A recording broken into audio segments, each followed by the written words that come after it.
Hello friends, मेरा नाम है गोपाल और आप देख रहे हैं दिल्ली एनसीआर का नंबर 1 लैपटॉप सर्विस सेंटर जिसका नाम है सूरज कंप्यूटर। आज मैं आपको दिखाने जा रहा हूँ एक कोरियर जो हमारे पास आया है।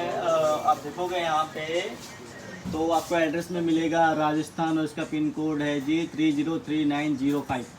और ये कस्टमर ने हमें भेजा है जिनका नाम है भाव्या गुप्ता।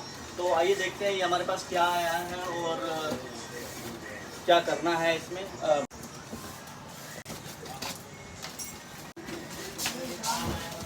हमारे पास इसमें तो कुछ भी नहीं, लैपटॉप है भी और पैकिंग है। तो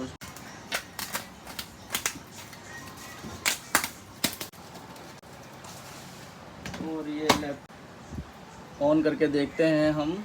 लैपटॉप है और जो हो रहा है यानी डेड कंडीशन में आया है। तो राइजन है, एनवीडिया है और देखते हैं अभी क्या होता है इसके साथ।